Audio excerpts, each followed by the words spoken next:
opinions expressed on the show are those of the guests or host, and not necessarily those of the advertisers, networks, platforms, or stations. Networks, platforms, or stations.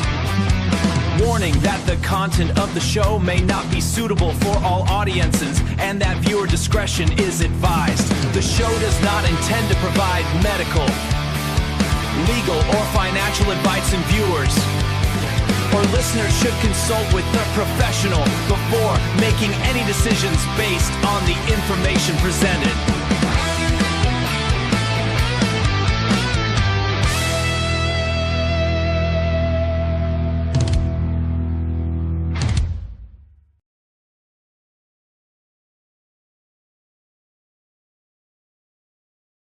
Welcome, everybody. Welcome back to the Vixen'S Vault. Today's date, March the 18th, 2026. It is 9:01 p.m. Eastern Daylight Time. I hope everybody had a great week. It's been a very hectic week for me. Lots to get done. Not enough time in the day to get it done. Seems to be the story of my life lately. But, just, again, lots going on, around the world, and I'm busy with work, so it's funny because I have people asking me a million questions because more and more you're starting to notice little things that are happening that are really like a step away from normal. Let's just put it that way. Yeah. And one of the things I have actually posted this because this kind of floored me. 5 days ago, the New York Post, and we all know the New York Post is a very large journalistic paper. It's been around for a long time. It's a rival to the New York Times, and it's a heavily conservative paper. So whereas the Times is a liberal paper for the most part, the Post is conservative. Well, and they've always put up articles that I always considered like they're not off the cuff. They're pretty standard. They follow the flow of information. I will say they've been pretty fair in their estimations with what's happening right now politically. Like they're not licking Trump's butt. They are definitely making statements that they're not agreeing with certain things, which I actually respect. Don't say something just because everybody else is saying it. Don't do something just because you're MAGA. If you disagree with something, you need to speak up. That's the name of the game. And I think the Post actually does a good job doing that. But what they did this week, this article, I shook my head and went, am I seeing that correctly? All right, so the article was 5 days ago, and this is the headline. Is President Trump a time traveler? Century-old sketches spark new conspiracy theories. It's for the New York Post to post an article like that. I was like, what? Who? But it was interesting because it's something that is not something that it is a new theory. Like that has been theorized on, and again, guys, you're going to cringe when I say it, but since Q came on the scene on, it started on 2chan and elevated over to 4chan, and then it made it to 8chan, and then 8kun when 8chan got shut down. But when Q was on 4chan, there were several drops that he made that alluded to time travel. And see, the one thing that made Q very interesting for people like me was that you could ask him questions. And you're talking at that time, when it first started, there was maybe 5,000 people, maybe 10,000 if I'm giving it lots of push. It was not the millions that it became. But you could ask questions of Q, and Q would let you know that it's like would see postings on X and point out to certain individuals, hey, was this your posting? So there was an interaction that occurred there that maybe endeared it more to some of us because it's like, I'm not doing all this work for nothing. There is somebody at least the other side of this that's seeing the work, even if it's an algorithm. Somebody or something is seeing the work and saying, you get an NA or you get an F. But again, one of the things that was dropped and discussed here and there was time travel. And like you have to do the future proofs the past. That was something that Q would drop quite a bit. It would be a way of starting or ending a thread where you'd say future proofs past. even what we call the Q map, which is a huge, basically, diagram of connected events. And basically, Q would always say, future proves the past. The key to the Q map is in the press. And it's, like I said, just to see that article, I was like, I looked at Raphael and I said, it's like they're telling you things like point blank now, because the Anons know. I said, we know what we're looking for. We know what was dropped. You know, that's one thing about Anons. Most of us are like kind of autists. We have like really, really good memories. But I said on top of that, like today, again, guys, I'm in cybersecurity. I have 2 federal certifications in cybersecurity. I'm connected directly to CISA. So when things are happening, I see it immediately. Well, today, I know when it got published in the news, they said the U.S. government, but more specifically, it was CISA, the U.S. government cybersecurity command, purchased a domain, and y'all you gotta follow me with this one. Alien.gov. Yeah, I saw that. I'm like, and you saw what I posted, Dave. Bluebeam, anybody? And it's funny because, go ahead. Bizarre. No, it's just bizarre that they use that. But that's what I'm saying. Sometimes when things are bizarre like that, it is a gotcha moment, but in the same respect, it's like, okay, so if they do if the deep state tries to pull a Bluebeam event, and you guys got to realize our reach, you know, out of the population of the world, maybe 6% know what Bluebeam is, or have ever even heard of it. If that, correct. It's a very select group of people that are aware of Bluebeam and what it is and what it consisted of and who was the person that blew the whistle. It's like Operation Timber Sycamore under Obama. You know, Timber Sycamore was the great master plan of the CIA training ISIS. The CIA and the Saudis training ISIS. And I said to somebody, and not just the CIA and Saudi, because if the CIA was involved, Israel was involved. Because it's one and pretty much the same. That's why Israel never got hit by ISIS. So it's one of these things where I'm like, alien.gov. So what are they? They're going to make it real obvious. So if they try to pull a Bluebeam, the government's going to be like, oh yeah, hello, here it is, guys. Like, here, we told you, here it is. But otherwise, I can't find any other reason behind that, unless whatever disclosures Trump is going to dump, because he did say he wanted the UFO files disclosed. I'm wondering if it's going to go back, and again, those of us who have been at this for a very long time know that there were rumors, scuttlebutt, and even documents that circulated about treaties that were made with alien races in the late 1950s and early 1960s. Mm-hmm. So you got to wonder if that is in those files. I mean, I know, I told you guys, Nancy. I have met. Yes, sweetie.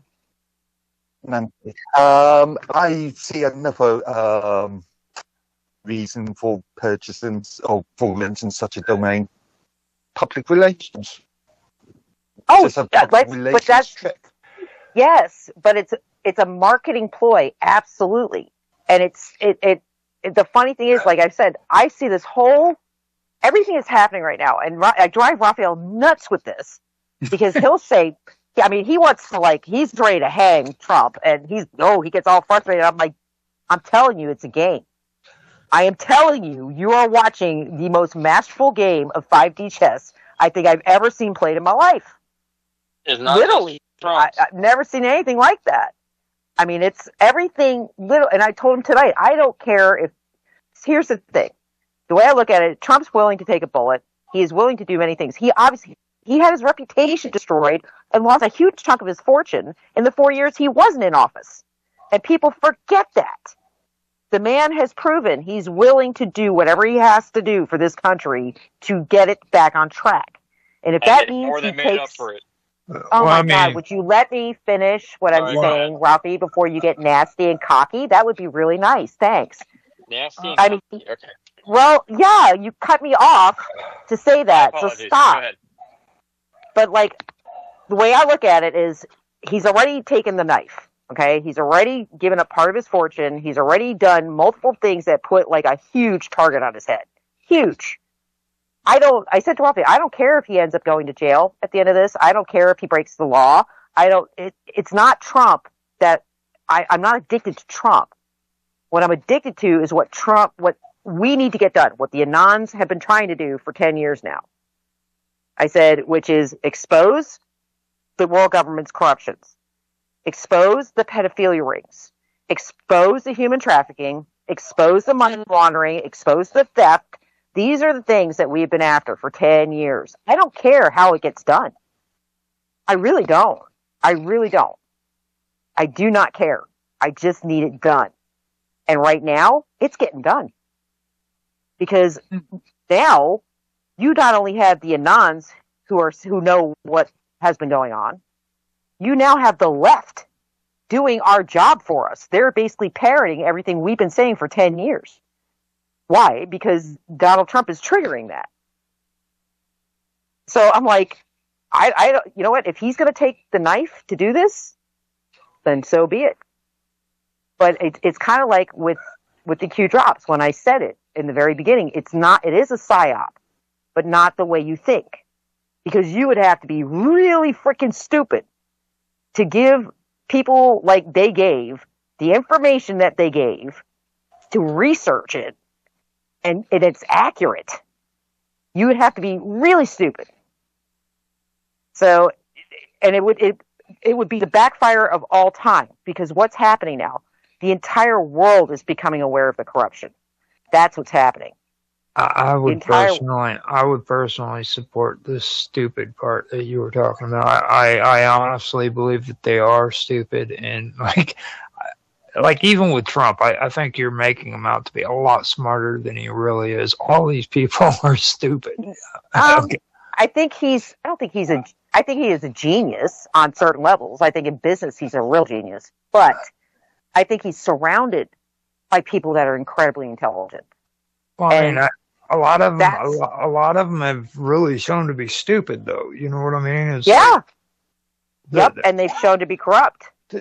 Like I said, you've got Noam that got fired, and you've got Pam Bondi. That one woman, not Bondi, but the one that just had to be fired. She ended up. Yep. She ended up doing a $200 million freaking ad campaign. Commercial. Yeah. Okay. But this is what I'm saying. It got, what happened? It got exposed. Same with Pam Bondi. Pam Bondi's been exposed. Let's bring it back to stupidity, though. That's stupid. You know what I mean? No, nobody. She did like stupid. A $200 million ad campaign that was like complete. She's going to be brought up on criminal charges because yes, Good. But nobody. What I'm saying is nobody's that stupid, Roger. Yes, Nobody is that stupid. She is. Well, she had the bed in there, and she was having an affair with Lewandowski up in that jet plane with the bed. Yeah. And her husband was sitting there. Even with Pam Bondi, okay. So we if we all the celebrity rubbish. I remind people here. There are two factors you've got to consider. Trump isn't the US isn't the only power in the world. There are countries like France, Germany, England, Britain, and other countries that can sort of make a mockery of him. And of course they do. Of course they do. But here's the thing. Also, there is also the civil service in the US that has a large amount of power, which then aids in mainstream media. But what's happened to the British government, Mark? Yes, they make a mockery of Trump. Trump's not the one that's being charged right now. Your government is. Macron is in trouble. Israel is in trouble. Freaking, I mean, it is like little Germany is in trouble. I mean, Zelensky is in trouble. They're all in trouble. So they can make fun of him. I know. They can all make fun of him as much as they want. It's like, I've got 3 words for you. hearts and minds. Yes, I agree. But I don't think Trump cares. If he cared about hearts and minds, he would not have done what he did. He would never have run for office again if he cared about hearts and minds. Yeah, but that's the thing. The mainstream media, the civil servants can manipulate the popular viewpoints of popular opinion.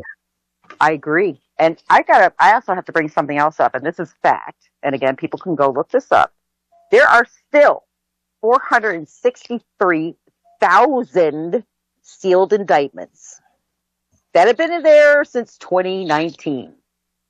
And trust me, I've looked them over. And I think so far, they said something like 130 had been unsealed, and they were very low level. So there's still a lot to come because those indictments are still there and they're sealed. They are grand jury indictments. So there's a lot of trouble coming down. And Julian Assange was at the White House the other day. No. Again, you got to watch. Yes, you have to watch the little things that are happening. And it's my God. Well, there's supposed to be like rumors coming out where Assange and Snowden are going to be pardoned. Yeah. Yep. Oh yeah, I did see that. Yeah. Why would they be pardoned? Think about it. Because they're both sitting on, I mean, I think with Assange, it was like multiple terabytes of files still, like ridiculous amounts. And Snowden, same thing. And then you've got, like John McAfee's files, his dead man switch never triggered. So there's still McAfee files out there too. And McAfee, you forget, McAfee gave all the government's security on their computers. But saying that McAfee has a reputation for so did Assange. So did Assange. But so did Assange. Why did they do that to Julian Assange and John McAfee? They targeted both of them. Why? McAfee, for one thing, sucks. Okay, like if you if you put McAfee on your computer, you deserve everything you get, dude. Seriously, I will laugh at you until the day I die. They have, I will tell you, for the military levels and the government levels, they have. It's not what you're buying. Trust me on that one. Well, it goes back to the stupidity thing when it comes to the government getting McAfee, putting it on their systems. They get exactly what they deserve, dude. Well, here's the other thing too. Here's the funnier thing. Okay, I was just reminding myself about when I was working in education. When I was working as technical support for education, we would never touch a McAfee. We had a ongoing contract from Norton's. He was. Here's the fun thing, though. Like his contract with the government, the McAfee security contract. You realize that every government official that ever served in Congress under the McAfee contract, when they retired or they left office or, even Secret Service, all those guys had McAfee on their stuff. When they leave or retired, they are required to carry McAfee for life on all of their devices. So I thought about that. I thought, holy honey trap, Batman. Wow. Okay. Yeah. So everything they did, we're doing, all their private stuff, that's all under McAfee security. So I found that super interesting. Now, didn't Norton's, since Mark brought that up, didn't Norton buy McAfee out? I had heard they did after his quote-unquote death, but I don't know. I know Norton got in trouble, too, because they had big problems with their VPNs, but none of that stuff is what they sell it as, and that's the thing, at least not on the consumer side of it. Mm-hmm. What they sell, it's kind of like AI. They sell you something, but it's like a buyer beware deal. Mm-hmm. Same thing with AI. It's pumped up to this proportion that it couldn't possibly meet. And I always say that. I'm like, not only that, but you've got so much crap embedded into those programs. Like I said, the Mossad was embedded, the CIA was embedded, the NSA was embedded. That's not even touching on MI6. I mean, they were all embedded in the back doors of those programs.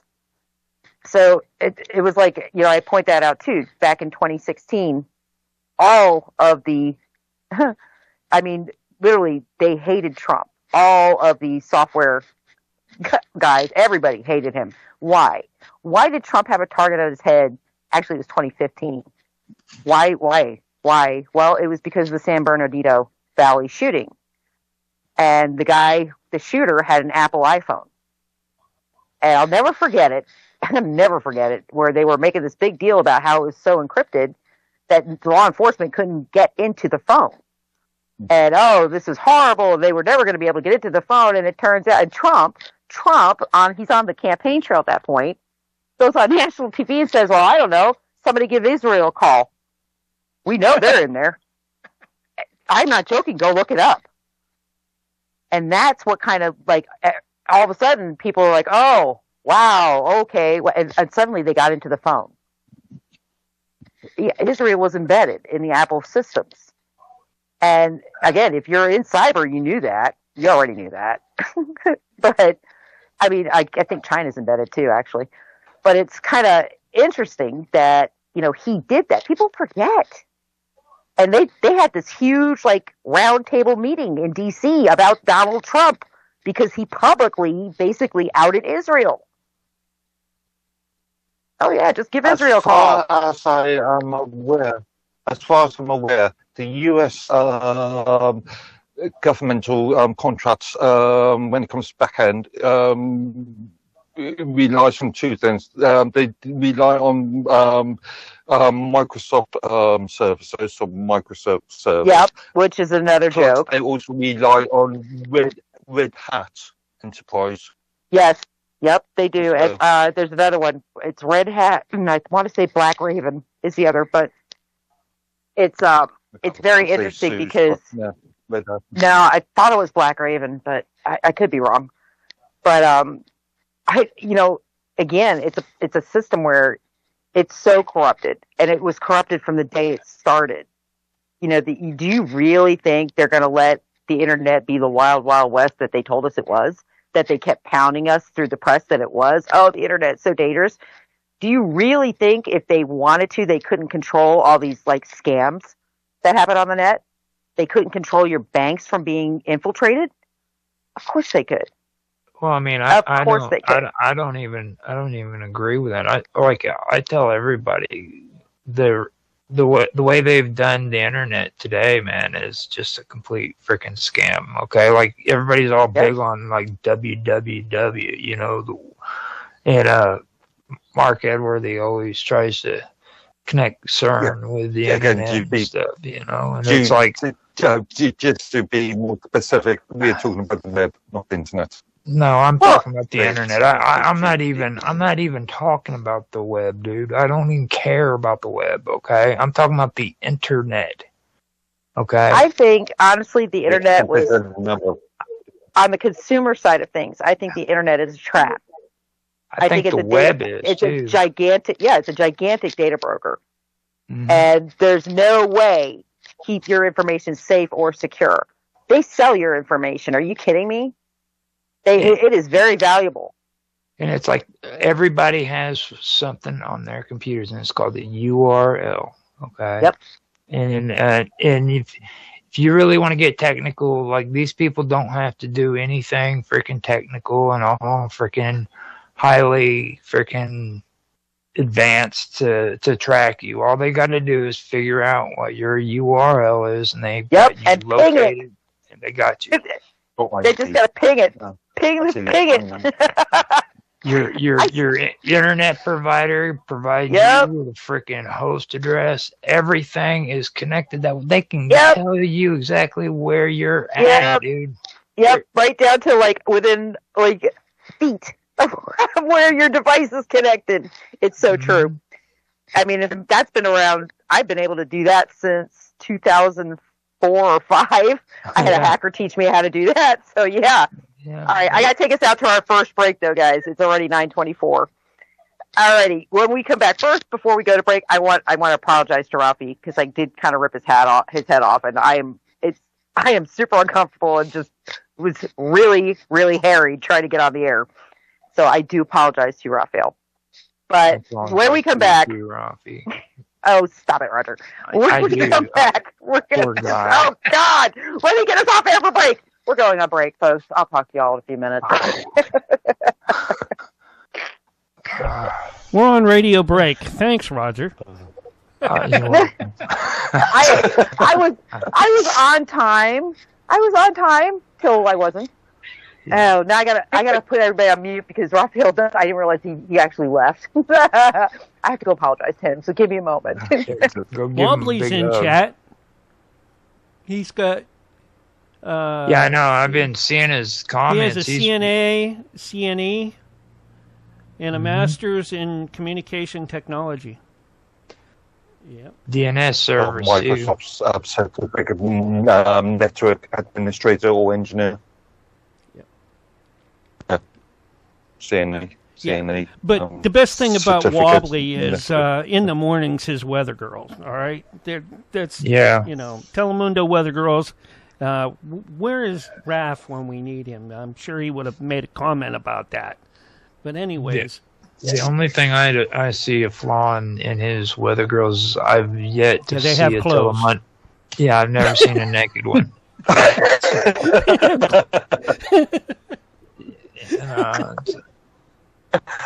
Jeez.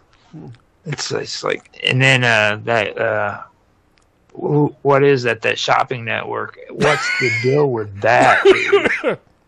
You know what I mean? I get on Rumble and they've got like this shopping network that shows chicks selling stuff.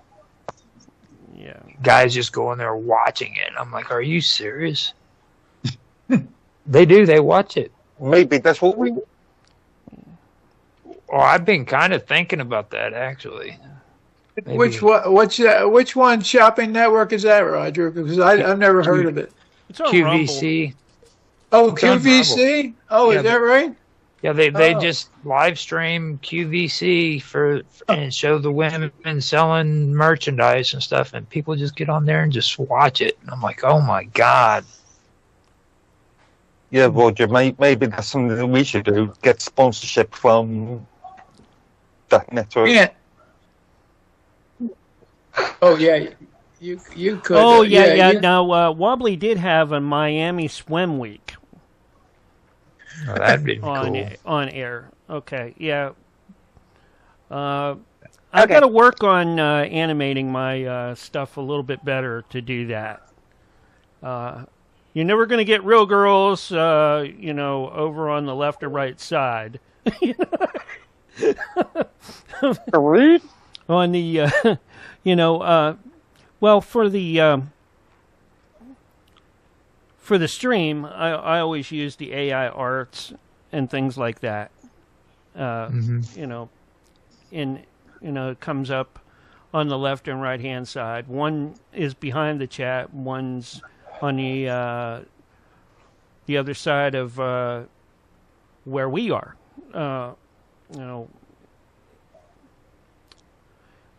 Wobbly says they all look real to him. Oh, okay. Yeah, well, that's good. Hey, I'm getting better, I guess.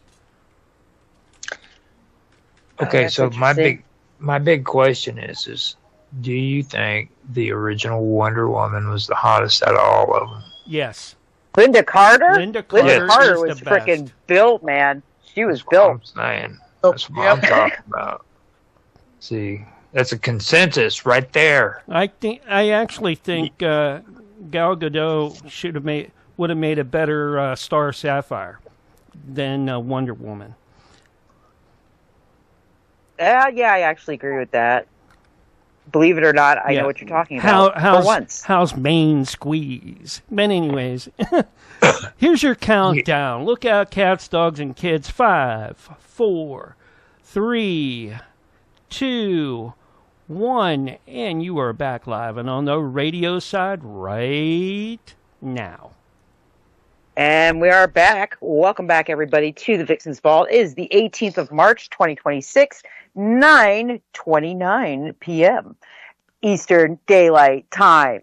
Notice, Mark Edwardy, I am saying daylight time. This is for you, because I love you. Okay. Now, it's funny, because while we were on break, of course, Mark was talking about Wonder Woman, which What is unusual about that? Nothing. Absolutely nothing. But I was reading the updates because Joe Kent, and you guys might know who that is. He resigned. Yeah. He's over some really, they're not saying exactly why, but his letter of resignation basically made statements that he did not agree with the war in Iran. And of course, he's very high up in the intelligence community. So this was kind of a big hit for him to resign. But tonight he was on Tucker Carlson, and I've kind of been keeping track of what was being said in the interview. And he basically just within the last half hour, basically came out with, well, before he died, one of the last things Charlie Kirk said to him, because he was very good friends with Charlie, was that not to let Israel push the United States into war with Iran. Wow. So, yeah, that's a big statement. That's a really big statement. And I find it interesting that Joe Kent is now under investigation by the FBI for supposed leaks. And, of course, Tucker Carlson is under investigation because he doesn't like Israel. So, yeah, it says a lot when you have a government zeroing in on individuals when our basic, how do we put this, our mission statement with the Constitution is our number one freedom is freedom of speech. Yep. And I just find it interesting that, and they say that during war, it's kind of an anomaly with the United States because we're a country based on the freedom of speech. But it seems like during wartime, that goes away. Always has. We're not under martial law or anything else for it to go away, but it just goes away. People get arrested for voicing their opinion if it's not in sync with that of the government. And that is problematic. Yeah. But this also goes back to the hearts and minds argument. I mean, propaganda can be used on both sides, and propaganda is a legitimate weapon. Yes. Warfare. But can you see where can you see where I'm coming from, though, where I see it's actually called a mirror psychology. It is reversed, but it's more mirrored than it's reversed. You see where I'm coming from, though, where I say if you actually step back and look at everything, just minus the love, minus the hatred, minus names, just step back and look at what you're seeing unfold.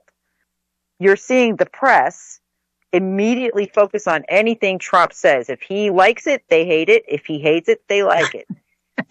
And right. It's ridiculous. It's truth. That's truth. But what has that done? That has actually put, flaming liberals and honestly, never Trumpers, which are the Republicans that hate Donald Trump, in the same information highway as the Anons. It's the craziest thing, and I keep saying that. That is not by accident. That is not coincidental. That is a plan. It cannot be. There's nobody that stupid. It's just, that is a plan. That is, right now, you have the far left and the never Trumpers echoing what the Anons have been saying for 10 years. Putting out there. I posted something up in the chat about a week ago about Donald Trump in 2011 saying that this president is going to go to war with Iran because he is a weak president and he cannot negotiate. And he straight up said that in 2011, 15 years ago. And what is he doing now? He is a weak negotiator who cannot negotiate, and he's doing his last resort. He's going to war with them. But what's happened as a result? I guess what I'm saying is to be fair to him, the US has been attempted, or the West has been attempted to negotiate with Iran since Carter. That's why I laugh every time I hear somebody come up with, and it's both sides doing this, the liberals and the Republicans, when they say they were going to go nuclear. I'm like, they've been saying that for since the early 1980s, literally every day. Oh, they're going to be nuclear in 2 weeks since the 1980s. Yep. Now, do they have a nuclear weapon? I don't know if they have a nuclear weapon. I do know Israel has one, and I do know they have the Samson option.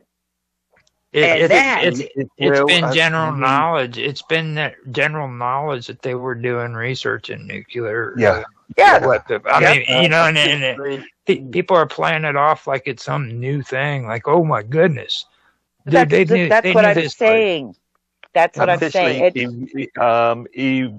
Israel has neither confirmed or denied the. Oh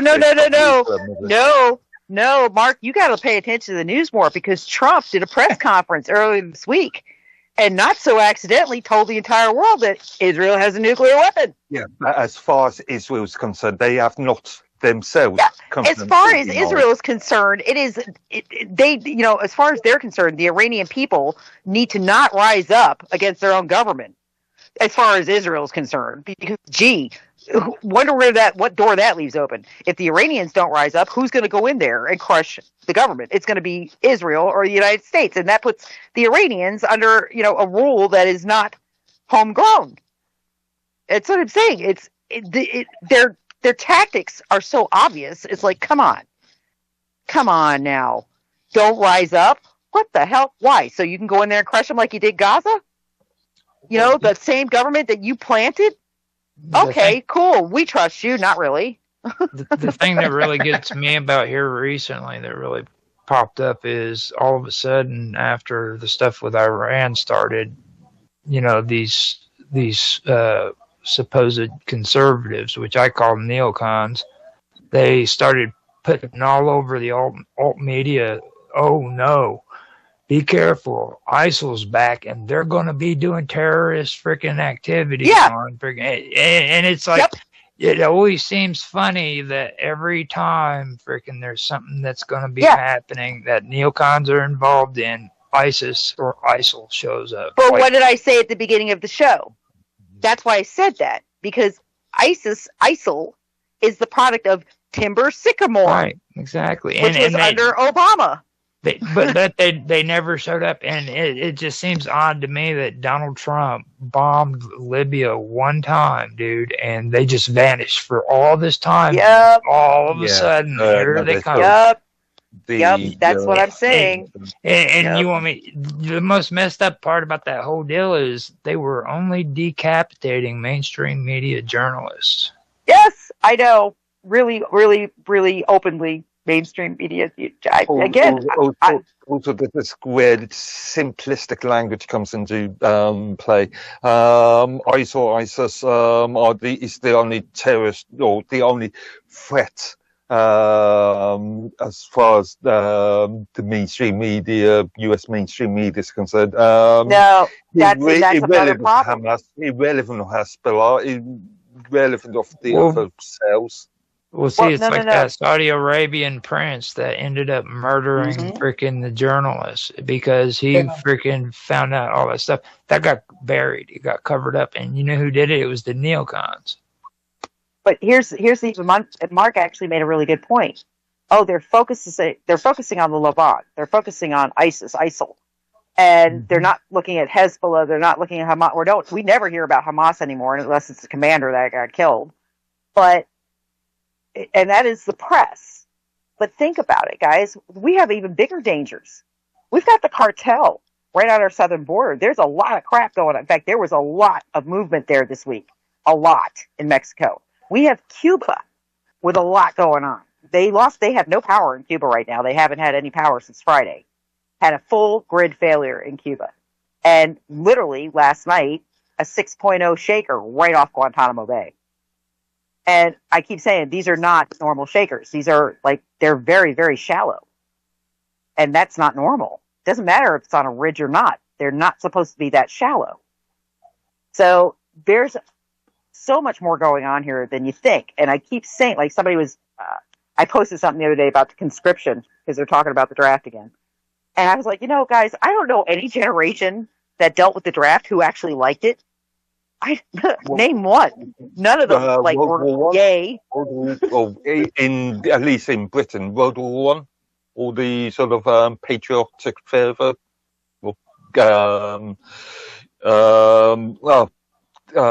What's the British version of the Uncle Sam pictures? Kitchener the Kishinev pictures, we want you. That's that. Well, I mean, give them the benefit of the doubt.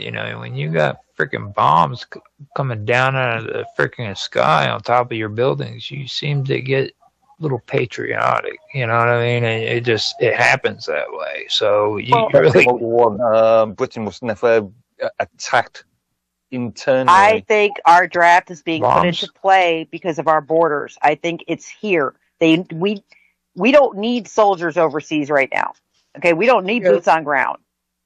We have got plenty of air power, plenty of naval power, and I know they're trying to say, "Oh, I was listening to something today. I was so disgusted." They were saying, "Oh, the USS Lincoln is being withdrawn from the Gulf." No, they're not. They just moved it. CENTCOM has said, no, they're not leaving. We're just moving our assets around a little bit. Oh, it got hit. It got fired upon and it got hit. No. CENTCOM has said, no, that wasn't hit. It's just we're moving our assets around. Now, I know the Ford. Go ahead. Ford was burning for days. I was just going to point out the conscription propaganda can backfire on you, as we saw in Vietnam. Remember all those TV commercials and TV reports about body bags coming back to the US. Yep. Yeah. But that was, let me tell you, Vietnam was a disaster in so many ways. And I can't even begin to tell you, we should never have been there. John F. Kennedy didn't want us there. It's one of the reasons he died. One of them. And like I said, there's just so much that happened because of Vietnam. But the boys that went over there to fight, it wasn't their fault. And the way they were treated when they came back here was downright embarrassing. Almost as embarrassing as what's going on right now with Antifa and BLM and all their shit. Excuse the language. And, why can't we let all of the illegals stay? Just bring them in, hug them. Yeah, we'll drop them at your front door. Have fun. I mean, it's disgusting what you're seeing because it's such an antithesis to everything this country is built on. It 100%, more so now than I think during Vietnam. I think it's worse now. But all of the idiots that were smoking weed in the park during Vietnam, the love children, those are your college educators now. They were doing it in Vietnam too. That's one. Not everybody was, because I only did it once over there, and that was it, because it was terrible stuff. But 3 months before I came home from Vietnam, which was in '67, actually it was in June or July, they came down with an edict that we couldn't fire upon on the enemy unless we were fired, unless they shot us first. And I said, "What? This bull crap." What kind of war is this? It was a police action is all it was. Yeah, that's all. The whites. This sounds like Andrew Jackson. Don't fire till you see the whites of their eyes. What? No, we weren't even allowed to fire until we got shot. That was the craziest part, because when I came home, we were winning. And I don't know what the hell happened after that. I really don't. It's politics got involved, I guess. I was just going to say, politics and money. Money happened. Yeah. And money is the root of everything. And I always say it, even with this skirmish with Iran, follow the money. Who stands to gain the most? Yep. Most people are not going to like the answer.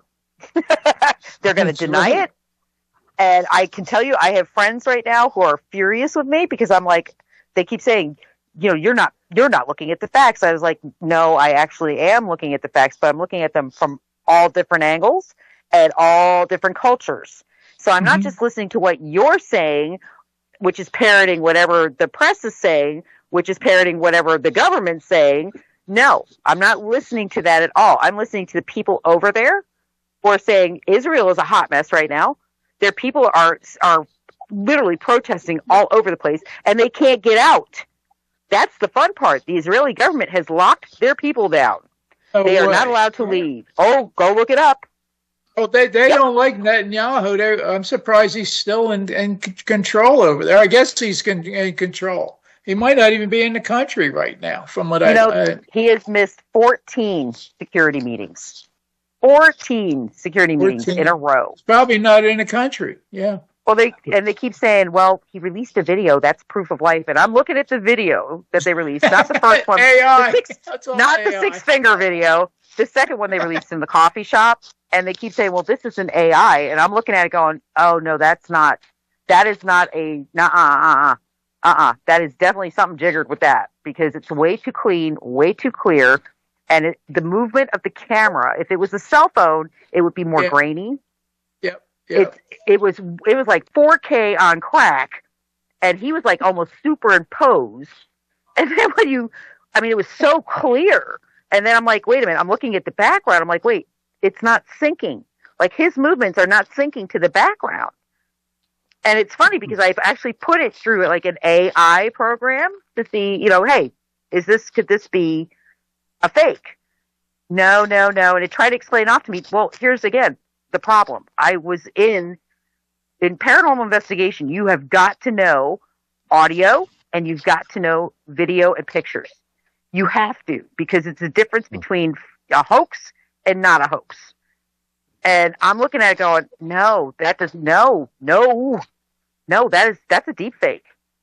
That is, I don't know. Arguably, and I'm going to play devil's advocate a little bit here. There's could be a number of reasons for that. The perfect backgrounds, because of good quality cameras. B, the syncing, that could be a technical issue anyway. That's what AI said. Mark, I've been looking at video and cameras for 30 years. And I guarantee Dave is on board with this. There is something wrong with the video. And it doesn't sync. I don't care if you had NASA technology in your cameras. There's something wrong with it. It's too perfect. It's too perfect. It is. It's so perfect. It's like you said, that where's the grain? I mean, and and there's limitations on those cameras also, and they just nobody knows how to hold them steady either. That's what I mean. I'm literally looking at it. I'm trying to debunk myself, because my gut is saying that's a deep fake, but I'm looking at it going, okay, maybe it's not. Okay, what camera could do that? Okay, I don't know any camera that can do that. And not only that, he's in motion, but he's perfect. Like his whole body in that coffee shop. I was like, you might as well. It looks almost like a poster that's moving, because it's so perfect. I'm like, no. Like every alarm bell's going off in my head. I'm like, no, that's not. No, the one with the 6 fingers actually look more real than this one does. You're making an assumption that it was created using phone-based cameras, and granted, phone-based cameras are not the greatest, but compared to laptop company, generally speaking, laptop cameras, they're a lot better. But you are making an assumption that it was made using phone-based technology. No, I'm making the assumption it was made with a high-resolution digital. 100%. Yeah. That's my assumption. That's modern camera gear. Obviously, you don't get a picture that clear with film, period, end of sentence. And again, this comes from years and years and years of experience of looking at pictures. And believe me, 20 years ago, they were really good at hoaxing things with pictures. Really good at it. Like, it was hard. You had to go into the EXIF files to actually, of the original photo, to see if it had been edited. You had to read the code in the actual EXIF files. See, that's what I was asking. Because that's how good they were.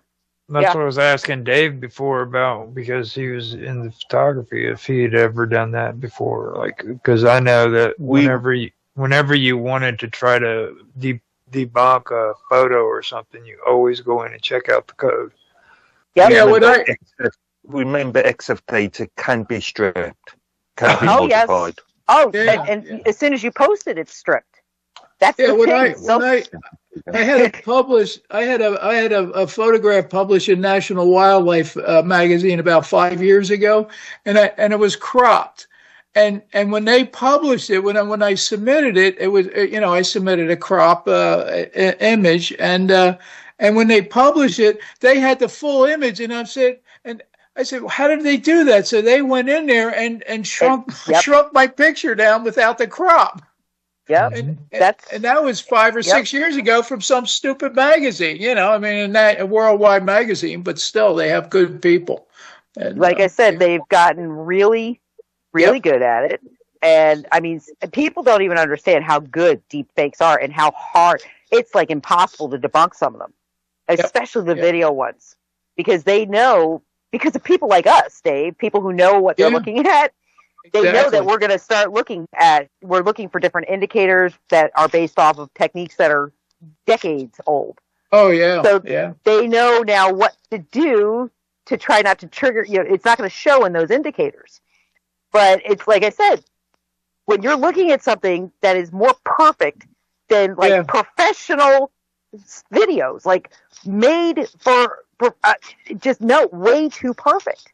Way too perfect. It is. I was like, it's all he is the green screen. It could have been cleaned up using post-processing methods. Why would you do that? If you're trying they don't do that. They don't. That's do the it, thing. Mark. If you're trying to do a proof of life video, which is what that was in the coffee shop, why would you edit it and trigger people and say? Because I know I'm not the only person who does photography, who knows how to read photography, who looked at that video and went, it looks like he's the green screen. Forget on a green screen. It looks like he's the green screen. For the Lord God, what the holy hell is going on right now? I mean, it just, and again, I'm not a person who's particularly would be happy if he is actually dead and they're covering it, because that means there are other people placed within that organization who are just as insidious as he is. So I would almost wish he was alive, because it's like, at least we know what we're dealing with BB. If he is no longer around, who's running everything? Well, Yeah, see, but he must. The thing about it is like Israel, people don't really get into too much about their political history. Like their parties have always been fragmented. Like there was never one party that was fully in power. It's always shifting and always changing. I think they even actually had two parties at the same time in control. They took turns. Well, I think it's funny because I always go back to Rabin.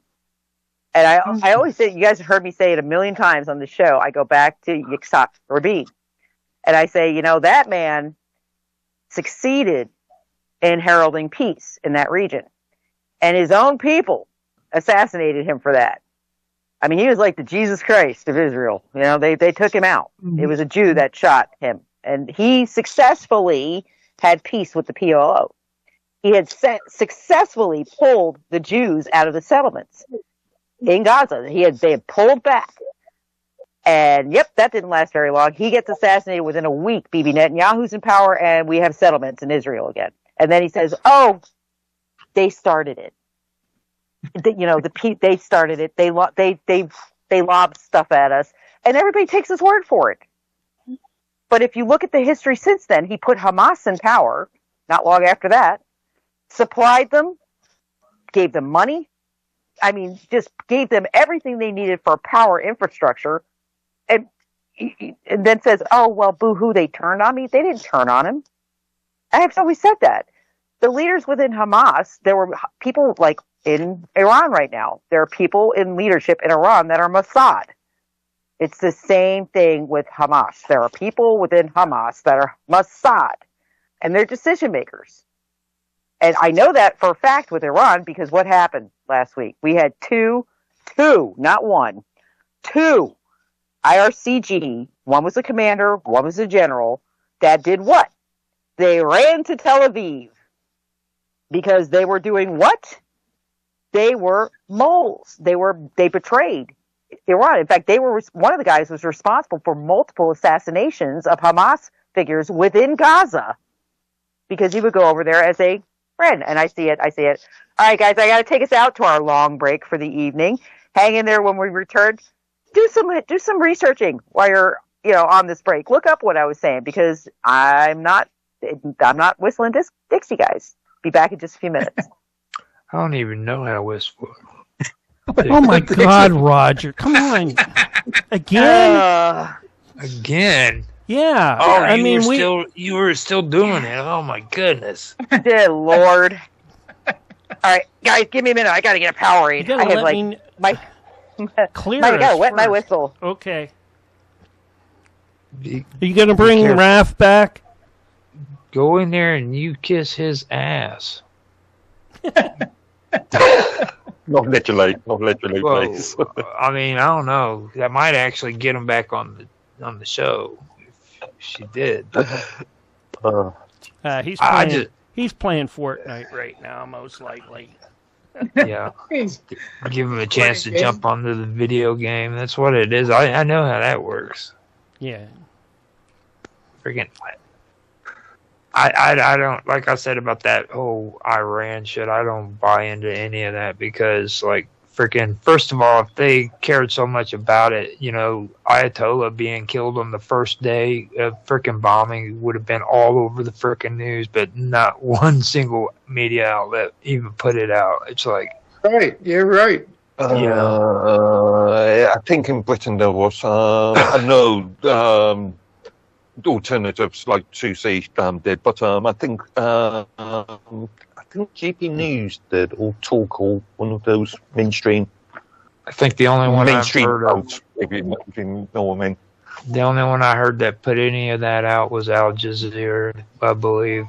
That was it. Yeah, I'm sure it's the Guardian, but I think the BBC may have. I'm going to let this one. I'm going to let this close out, and then I'll bring us right back. Once it does. But it's like me and Mark we're going to be talking about BRICS. And I think that has a lot to do with what's going on now. Yep. The BRICS. Yeah, Brazil. Yeah, it's India, Italy, India. I was talking about BRICS 16 years ago. I used to tell people about BRICS, and they go, "What the heck is BRICS?" And I said, "Well, look it up. Brazil, India, China, Russia, Saudi, and South Africa was involved with it." Yeah, and now there's other countries that are joining. Didn't Saudi Arabia just join BRICS? I don't know if they or not. Don't think so. They were supposed to get in there, and somebody else. I thought the Iraq was trying to get in there also, and. So well, we're going to get cut off here pretty soon, so don't get into too much of a detail and things like that. You can get because well, they got all the gold in Shanghai. What do they got? 35 tons of gold in Shanghai, China, right now. I think in the BRICS. Yep. Yeah, but something like that. That's. I think the silver is the thing, not the gold. Well, the silver is a big part of it. Don't get me wrong. That's a manufacturing part. Yeah, that's a manufacturing. Yeah, because all electronics need silver. Oh, absolutely. And with all these missiles that they're sending off, there's so many ounces in silver in each one of them, and I am going to bring them right back here in just a minute for hour 2 of the Vixen's Vault.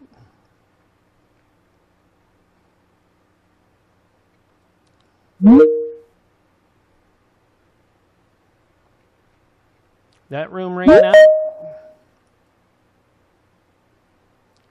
Hey, David. Gonna bring everybody else back in here. Hey, Mark, there you are. I every time I come on, when you get me on, I'm on mute, so I have to go up and click on it. I keep forgetting. That's just how it is. How you been, Mark? Okay. Hanging in there. Now, is that? I'm hanging in there.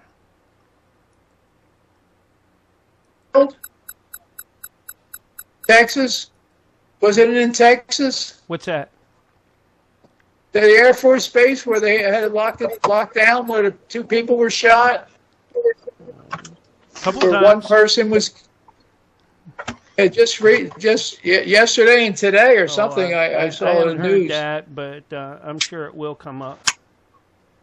It wasn't Fort Hood, but it was some other. I can't even remember the name of it because I never even heard of the place. They actually changed the name of Fort Hood. I don't know if they changed it back yet or not, but it'll always be Fort Hood to me and most of the folks that live here. Yeah. Fort Hood. Where all the secrets are kept. Yeah. Really? Yeah. Tell no Where secrets. did Nancy go? She said she had to go To try see to Ralphie, to see smooth Raph. things over. Yeah, well, the last I heard on, because before we ended on the other one was the silver, that China is in control of all the silver right now, and they have export companies that they're controlling, and they're only going to allow so much silver to go out to the No, world. they stopped it. Oh, really? Yeah. Oh, I didn't know that. Yeah, listen to Jack. Jack said that they had stopped it.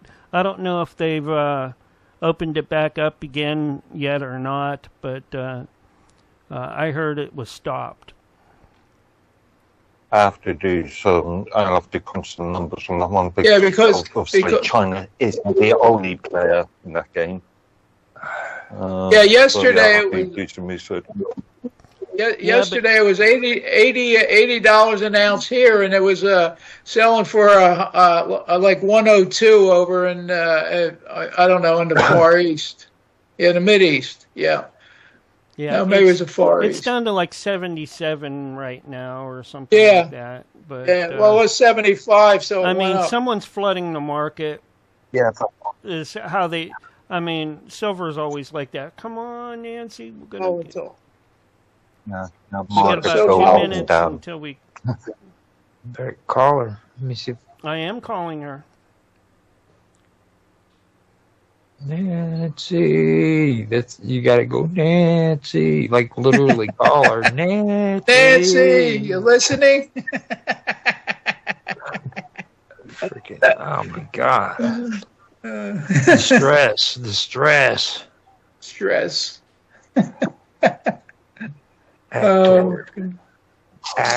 So Roger, did you get any meteor chunks when that thing hit in Ohio yesterday or today or whatever the hell it was, that meteor? No, it never. I mean, it was like they didn't even put it on the news here. It was crazy. It warm up today, Roger. Yeah, it actually did. It made it to 52 degrees. We had 2 days just hit. One went down to where it felt like 1 degree, and then one went up to felt like it was 3 degrees. It was like yeah. When I was speaking to you earlier, it was 12 C centigrade, but it actually jumped up to something like 16, 17. So it was actually, it was really weird. It was kind of like winter didn't want to let go. You know what I mean? Yeah. It just felt been sleeping. Yeah, I talked to my sister-in-law. She's in Grand Rapids last night, and she said it was wind chill was -6. I said, forget it, man. I said, right now I'm 58. So, yeah. These people think it's smart to live up there too. I'm like, are you kidding me, man? You stay. Whatever. No way. No way. No, I just couldn't do it. I couldn't do it. No. I remember going to Chicago. The one time I did go to Chicago in the cold weather, I remember that thing I told you guys about snot freaking sticking to the side of my face. Yeah. There you are. When you're peeing, it's freezing, right, Roger? Yeah. You're outside. I was walking down to the store, man, and a freaking whole thing of snot comes out of my nose and just freezes to the cheek, dude. Did you have a beard at the time? No, no beard. It was just. But I'm walking into a convenience store with a freaking snot frozen to my freaking cheek, dude. Oh, you know how God, embarrassing that is? That's like, you know, there's only one thing that can actually make me dry heave, right? And that's what it is. Really. Oh, yeah, it's not good. Here. Oh, don't just stop, please, because I will start dry heaving. Oh God, I'm thinking about it myself. I just drank coffee too. Roger, do a bit of research on a old British TV character that started off in I think it was BBC Breakfast TV called Gilbert. Oh, I know Gilbert. Oh, yes. Yes. We all know Gilbert, yes. Yeah. Oh, which that's something else you guys were talking about, like the bandwidth shortages and stuff. I do have a alert that went out earlier today. It's emotional bandwidth shortages are now being reported all across all time zones. Well, we're under 30 seconds. Yeah. I've noticed that too here lately. Yep. Well, that might be because of the they're going after the underwater cables. All right, here's your countdown.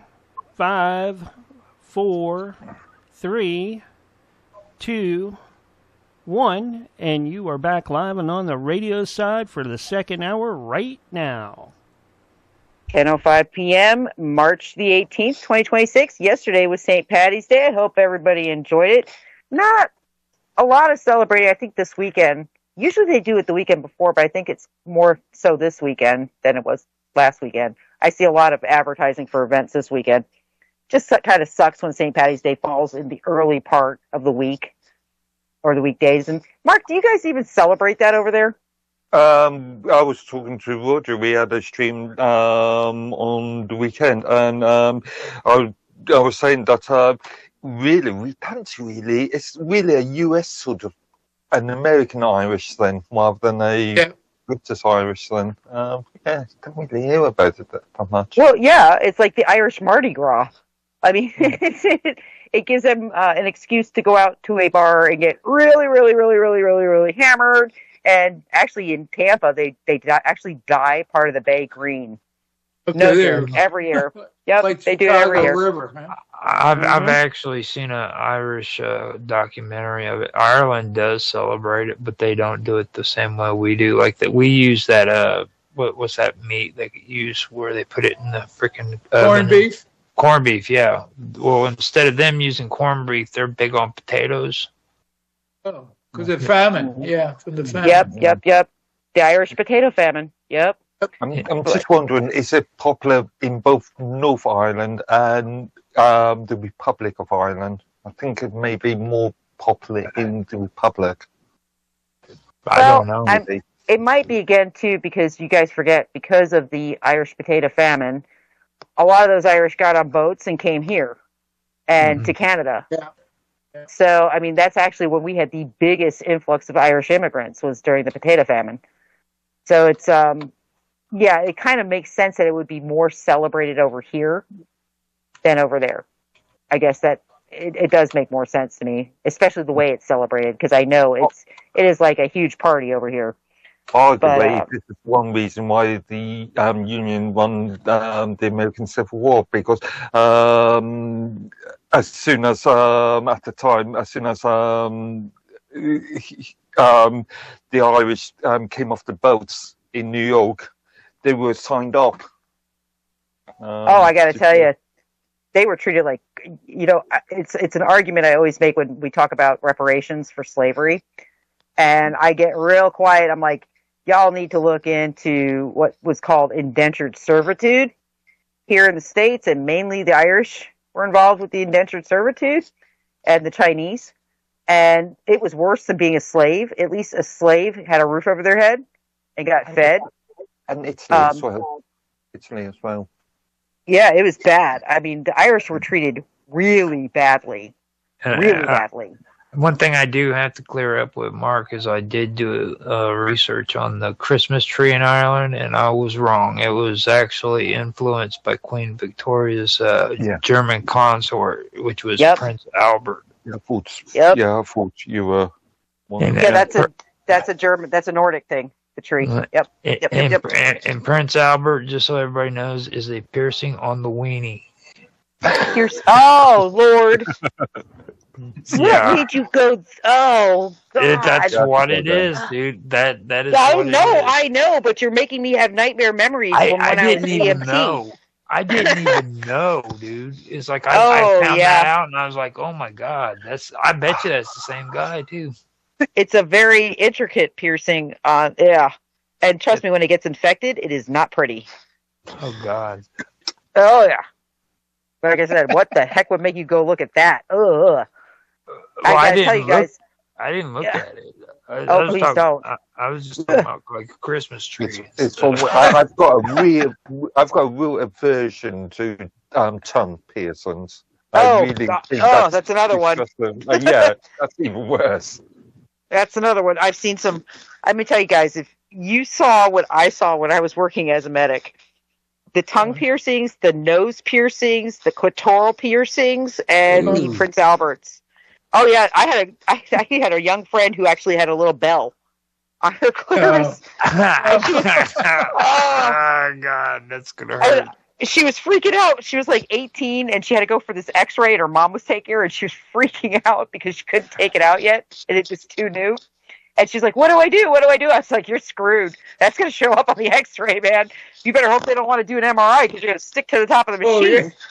With an MRI. I thought I was all cool when I had my holiday underwear. Like I had my boxers. Like I'd stand up. When I stand up, it would sing "Jingle Bells." Jingle bells. No. You just remind me. I think about it must have been during Cameron's government.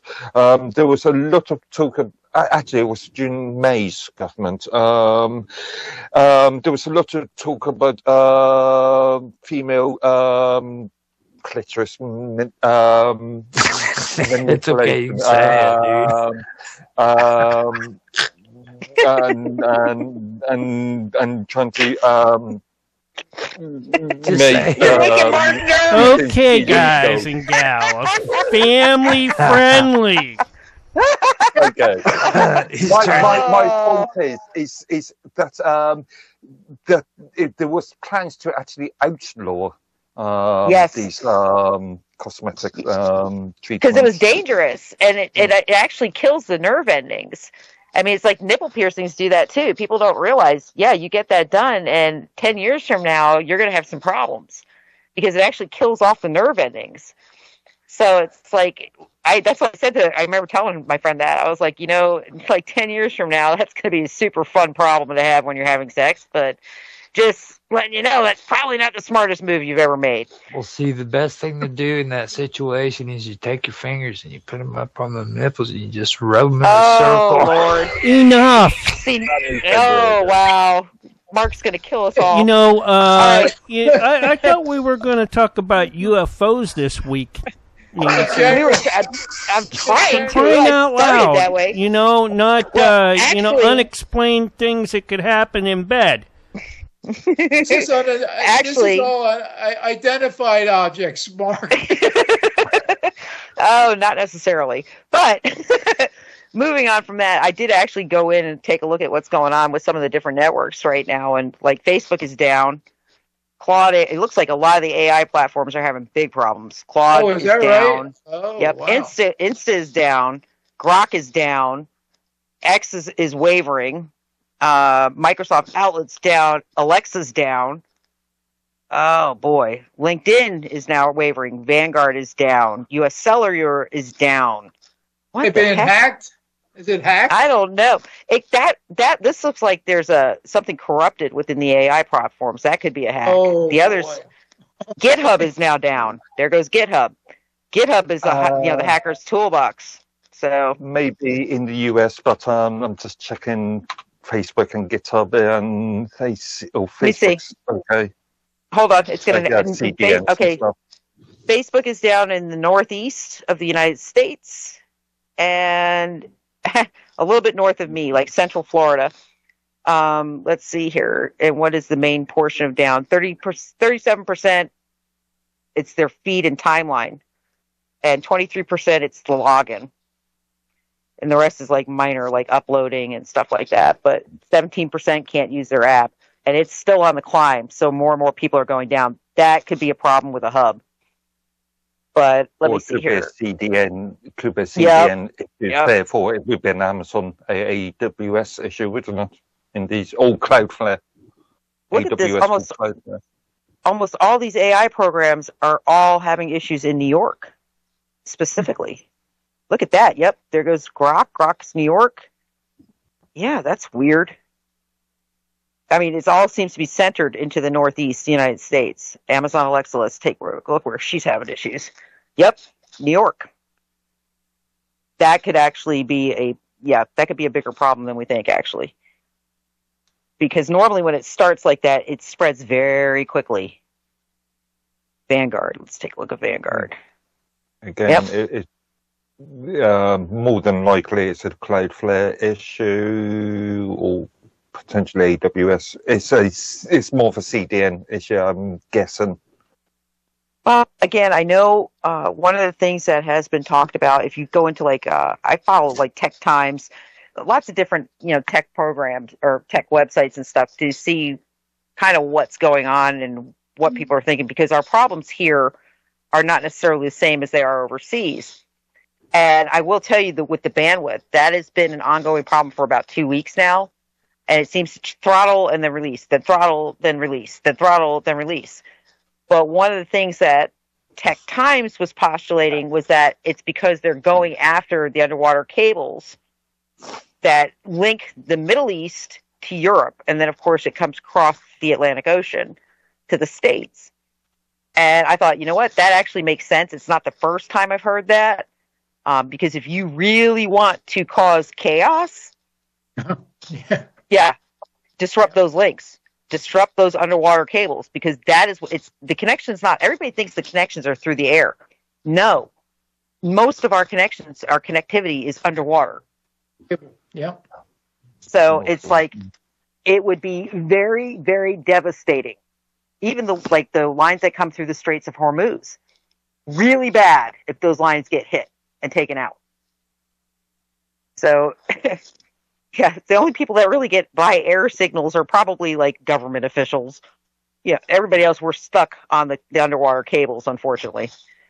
But it would be a very devastating hit if you took those lines out. Just saying. But that being said, we can talk about, hey, Mark, maybe aliens are chewing on the underwater cables. How's that? Hey, that sounds like a great idea, because Jack talked about aliens being underwater, and there'd be billions of cities, or lots of cities. Well, probably not billions, but lots of cities under the ocean. That does. Cocoon. I'm just thinking Cocoon. That was filmed not far from me. Okay. Did you know that? That was actually filmed in Clearwater, Florida, which is right below me. I know the actual streets they were on in Clearwater when they were filming it. But that was the Clearwater Moat Marine that they used in there. That was the dock. But I can put it this way: for decades now, and again, Dave knows this, he's in ufology. The water has been a bigger focus than outer space, even, because there's been so many documented witness statements and sightings of things coming out of the water, whether it be Lake Michigan, that's a hot spot, Lake Okeechobee here in Florida, off in the west, off the Southern California coast. Oh, yeah, that whole coastal area. Yeah. It's a Catalina, known area. Near Catalina, yeah. Yep. They got that shelf on there. Yeah, the shelf, the continental shelf out there underneath it. Yeah. Yes. Yep. And it's funny because they denied it. And then, of course, the experience with the Nimitz was right in that area. Yep. So it's they've been seeing Tic Tacs out there for decades now. So I guess maybe to people who have followed that field, it's kind of like you're seeing these little disclosures here and there, and it's almost laughable because this is information that's been circulated for a long time. But to people who were always told that UFOs were a joke, I get it where the disclosure shook a lot of people. But in the same respect, I mean, you have more of a possibility of there being life on other planets than you do of proving the existence of God. Okay, much larger. Where we get to the difficulty, the issue here. Sure, there may be life on other planets, but how many of those civilizations have the ability to travel to Earth? Well, I guess the question would be, what makes you think when you talk about the chronology of the universe, we are incredibly young compared to everybody else. We are really young. I mean, like, we're talking time spans in between that we can't even really understand with our brain because they're so large.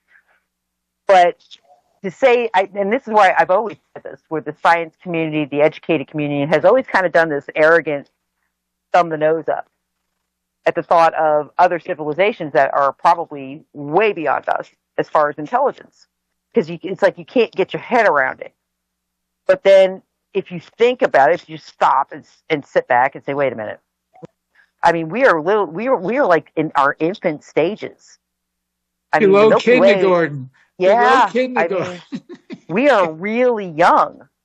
I mean, for us to say that there couldn't be something that, you know, I always said that maybe like Frank Herbert with Dune, some of these writers that wrote so far ahead of their times, and, you know, the folding of space. And I'm like, well, that's actually a quantum physics equation right there.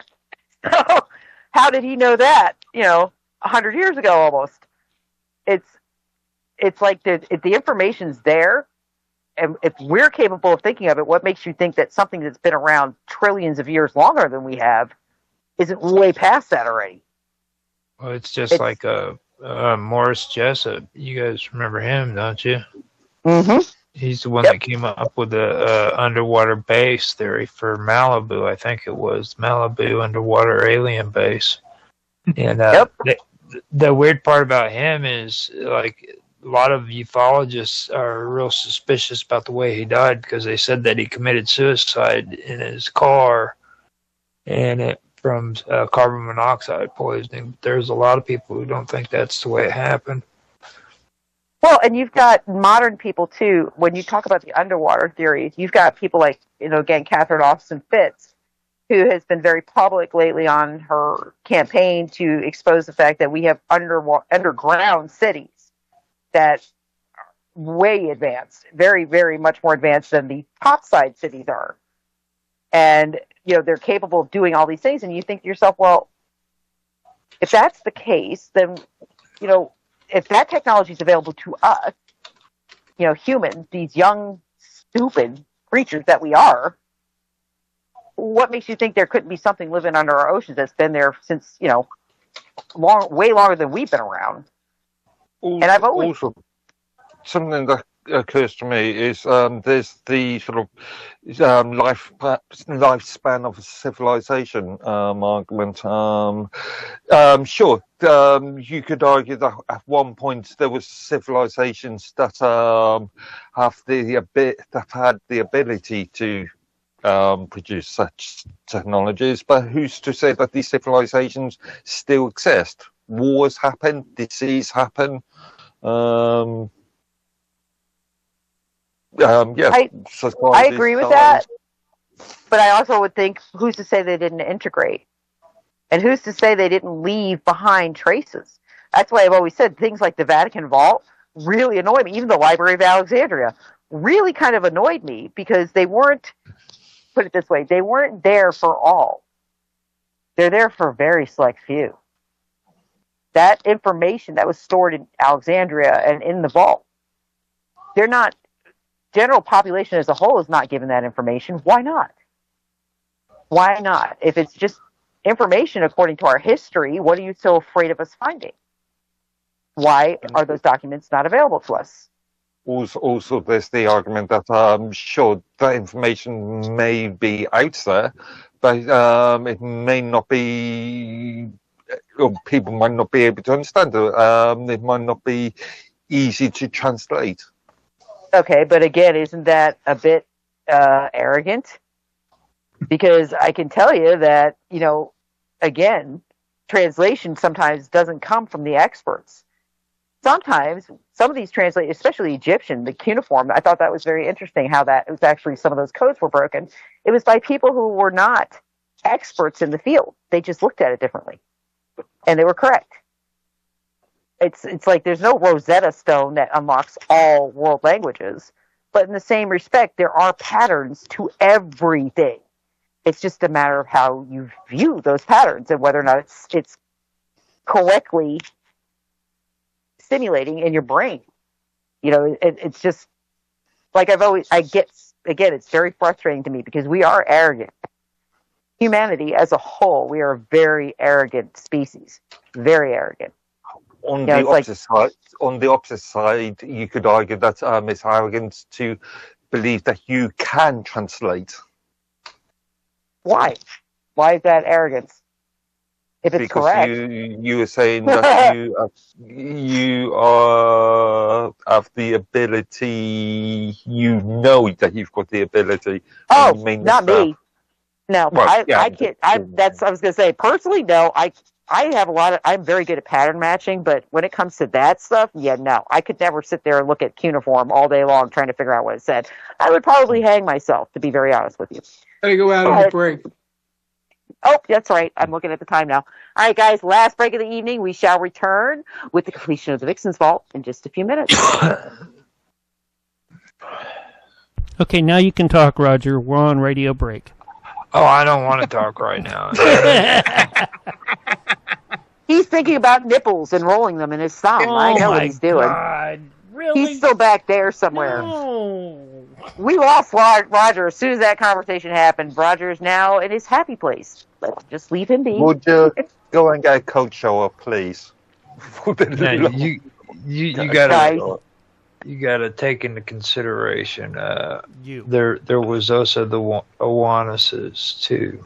When it comes to ancient Sumar, the Owanes was like a fish-man hybrid.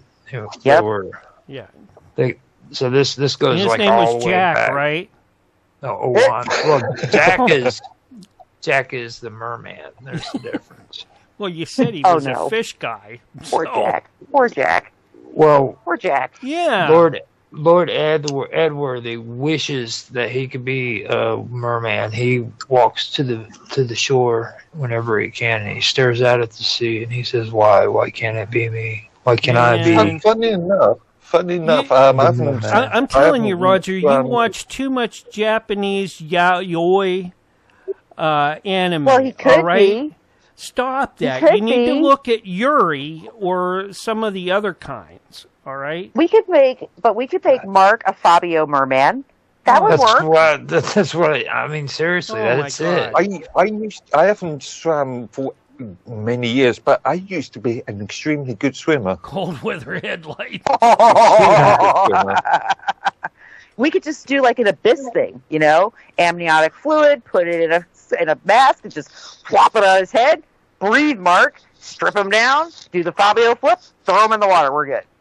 Actually, when I said cocoon earlier, I really meant abyss. It's one of my favorite movies. It is one of my favorite movies. I love The Abyss. That's such a good movie. Really is.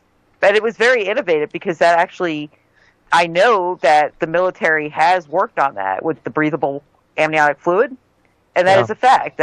Infants breathe amniotic fluid. Wasn't that in Abyss or Sphere or something like that? Yeah. That's what we were just saying. Yeah. Mark, did you just pop in? No. I'm just, I'm all over the place, man. Well, hold on, let me light up. That kind of fits into what I was saying about soft disclosure before too, and a lot of people don't believe that stuff. But you take a look at that. I'm telling you, Edworthy keeps the good stuff. He won't give me any. Oh, boo-hoo! Look at that movie, The Abyss, and tell me that that's not soft disclosure. I believe it is in multiple ways. Like I said, it's too accurate scientifically, where people say that doesn't exist, but you're looking at it going, well, theoretically speaking, why not? Because somebody thought of that, but that's actually factually true. Anyways, That's where I first learned about where you could actually put somebody into hypothermia and then bring them back to life, and it slow their heart rate down moments before they die. Yep, cool their body down. Yep. Wobbly said they all drowned. Yeah, the true story is that's what really happened in real life. But, in Hollywood, they lived. But anyways, because it was based on a real story, just like the Starship Enterprise. Yep. Well, the Starship Enterprise is like a bunch of Anyways. gay Klingons and stuff. Oh no! Don't. Oh, Where's Scotty ruin it for when me we again. need him? Oh my God! Set him straight. Oh, by the way, Mark, I'm gonna get Matt Moniz on next week. Oh, great! Awesome. Yep. Did you talk to Lala and Willie Windwalker? And I reached out Joshua? to Lala. I was gonna say I've reached out to Lala. She's Good. not responded to me. Okay. So I'm waiting on a response from her. Okay. The other two, not really. I mean, Matt, like I said, Matt, when it comes to UFOs, Bigfoot, anything in that arena, he's been doing this 40, 50 years now. So it's like that. Matt's a fountain of information. He was on just Okay. recently, wasn't he? 3, 2, 1, and you're live right now. And we are back for the final segment of the Vixen's Vault. The breaks are so much fun. I made Mark into a merman. It was awesome. It was really he even had a Fabio flip Not going this one. with the mer tail. No, Mark Edworthy. Well, Mark, you would actually. Now I got to think about that. I have to talk to AI.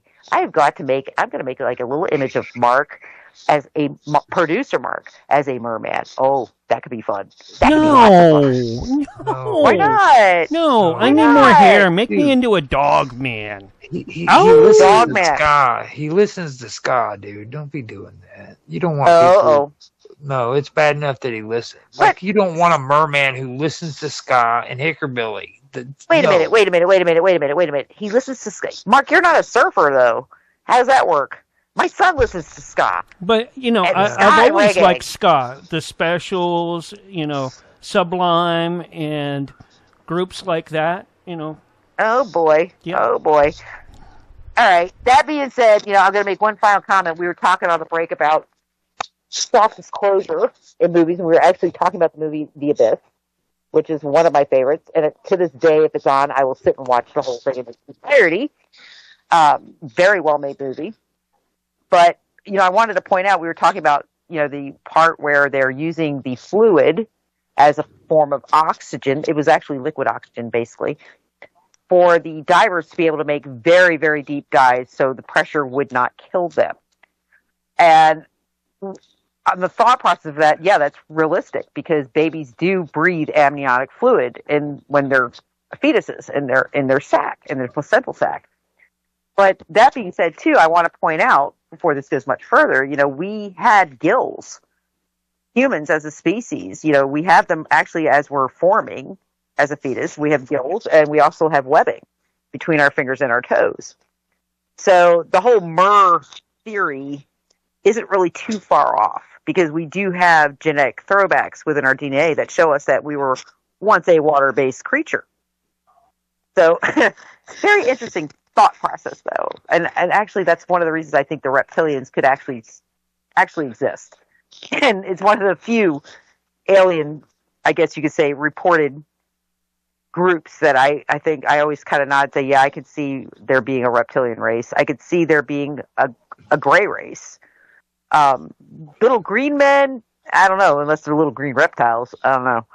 But there's certain things within the UFO field that they talk about where you do nod and say, I can see that being true. I can also see it being true that humanity or Homo sapiens are not originally from this planet. I could actually see that being a truth also.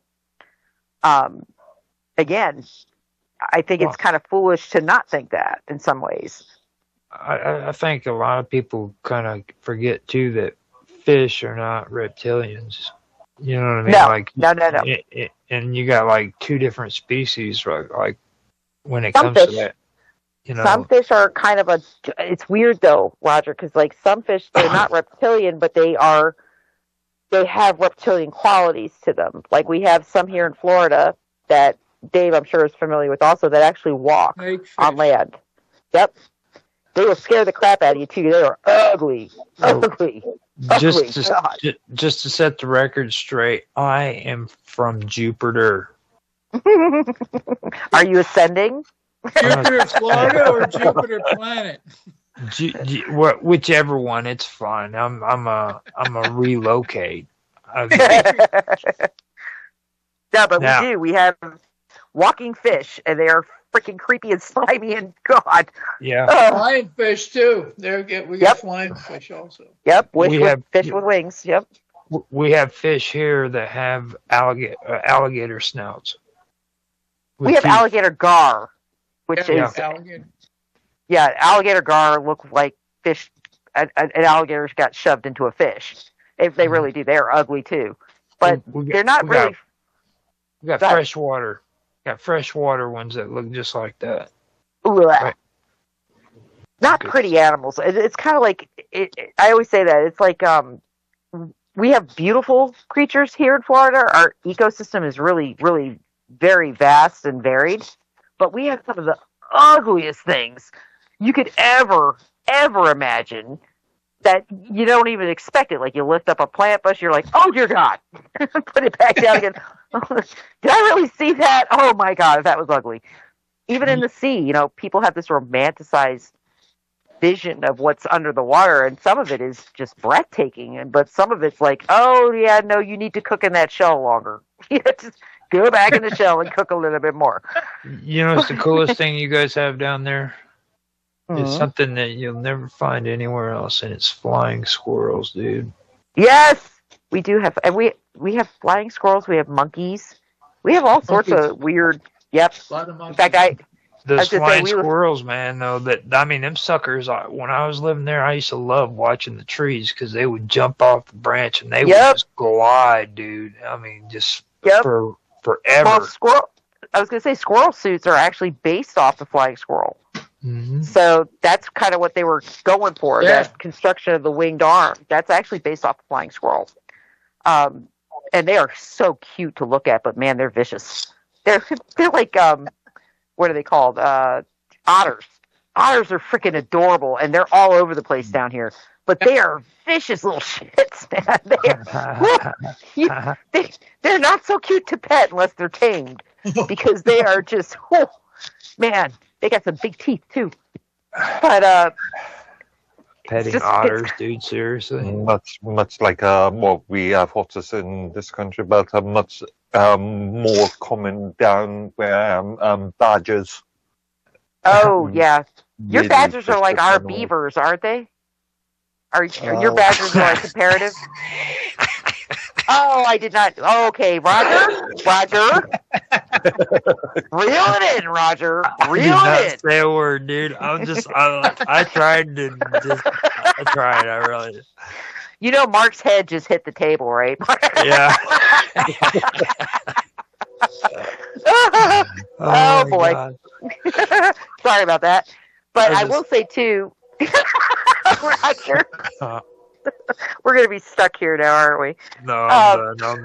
I was like, what? Oh, you're really done. But God. Also, Dave, very cool to note, off the coast of Port Richey, which is like 2 miles south of me, there is a 16-foot great white shark right now. No way. Yep, a female. Oh. She pinged right off the coastline. So she's like, and she's in really close too, for as warm as the water is now. I was like, oh, that's really interesting. Why do we have one that large in this close when we are going from 90 degrees to 30 degrees to 90 degrees to 30 degrees?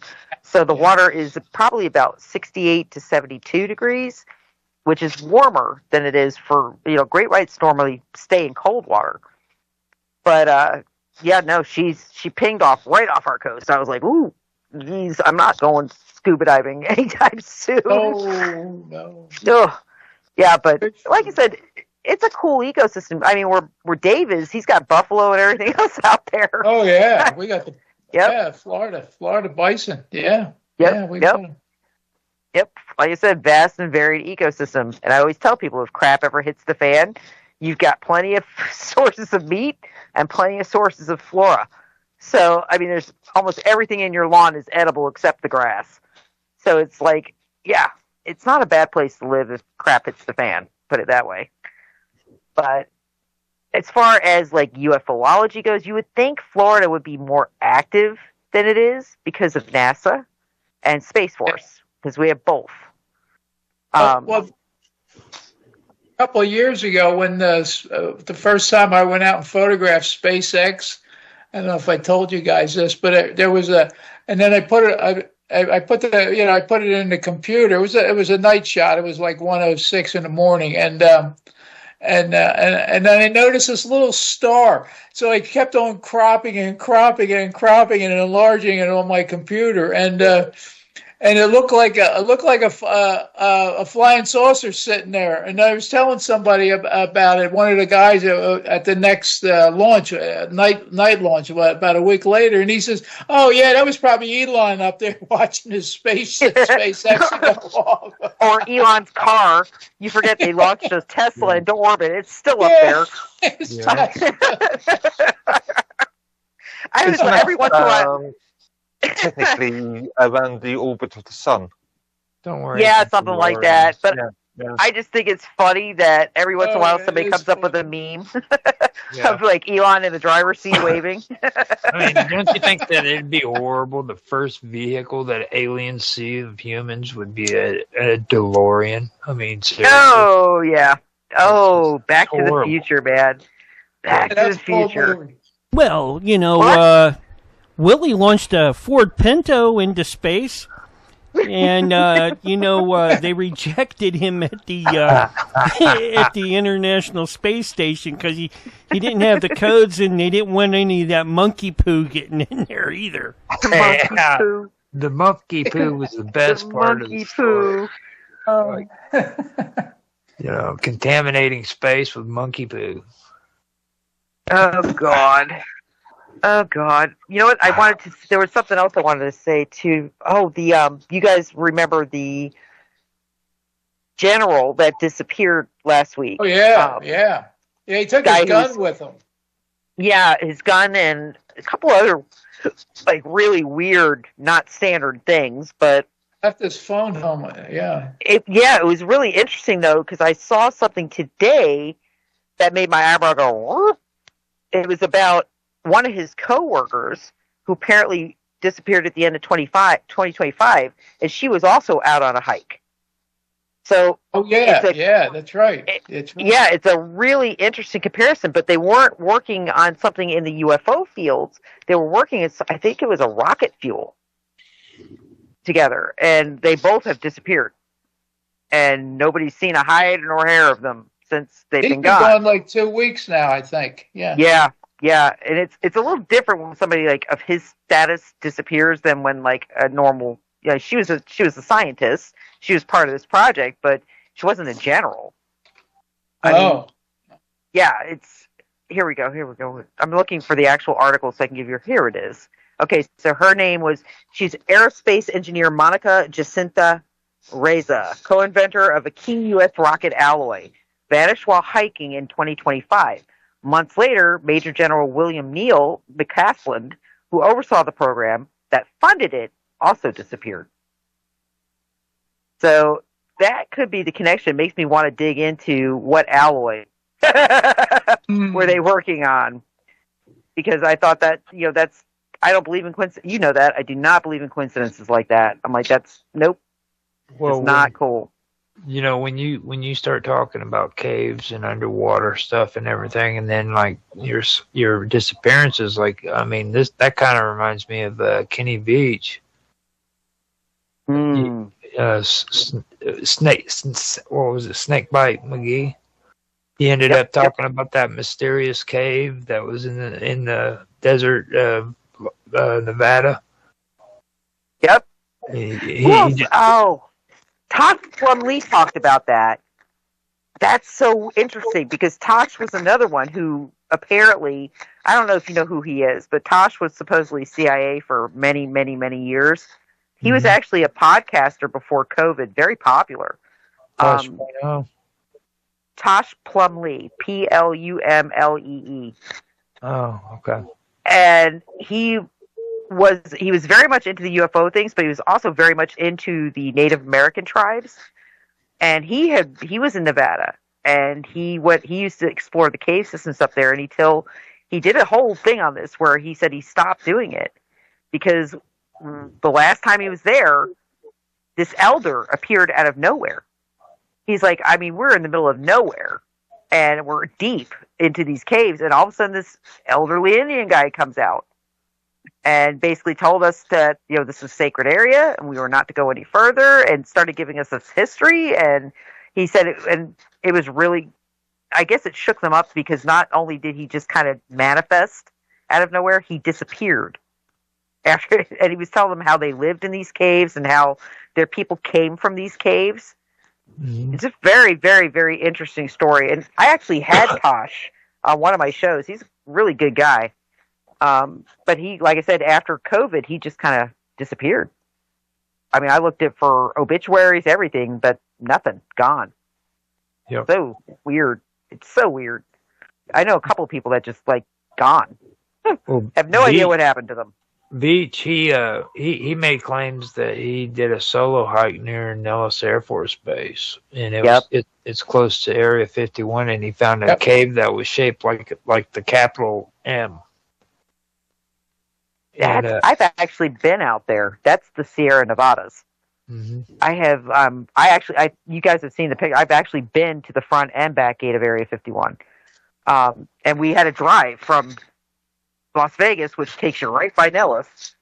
It's one road all the way out to like Rachel, Nevada, which is the last town before you start getting towards the Air Force Base's property.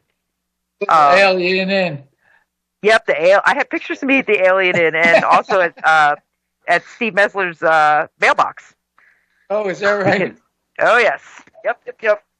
And it's funny because everybody said to me, "Did you see anything? Did you see anything?" I was like, I saw the guys up on the ridge with the binoculars looking at me as I stood next to the sign that said, "Do not step past this point." And I was like, yeah, no, and they followed us. Like, they followed us from the front gate to the back gate. And they weren't like in a military vehicle, they were in like a pickup truck. I have a picture of me standing next to the sign saying no photography and no stepping beyond this point. I've actually got my camera around my neck. And you look right behind me on the ridge, and there's the truck. So, yeah, it was, like I said, it was a really cool trip. I'm really glad I did it. And I always said I was one of the last people to climb Tikaboo Peak before they shut it down. And that was the guy, Hans, the guy that took us on that, because we had like a tour guide, a German guy he had done this a dozen times, and he was helping us get up there, but he ended up he was arrested by the FBI before that, and they had gone through all this stuff, but it was for good reason, because he dug up one of the sensors from Moog Lake Road going out to the base, because they're buried like 6 feet deep in the road, and they're basic, really ultra sensitive motion sensors. He dug one up and took it home with him. Idiot. So yeah, he got in trouble. He got in big trouble. And then I saw him in the news again like 2 years ago for getting in trouble again, because he was trying to take people up to the peak. And the thing with Tikaboo Peak that most people didn't know is the last privately owned mountain out there that you could climb and see the base from. And basically, the government bought it. But it was the last one. And yeah, apparently they didn't like us scrambling up that peak. Although, I gotta tell you, that was not a fun climb. that place, that mountain is like shale. It's like vertical shale. So hey Nancy, do you think you think you could throw a drone over Area 51 and look at it, or they would shoot it down? No, they'd shoot it down. That or they'd disable it. See, that's the thing. They don't need to use weapons anymore. And I think that's another thing that bothers me with the war that we're seeing right now over in Iran. We have technology that's so far advanced beyond what they're using over there that would simplify everything, if you understand what I'm saying. It wouldn't be bloody.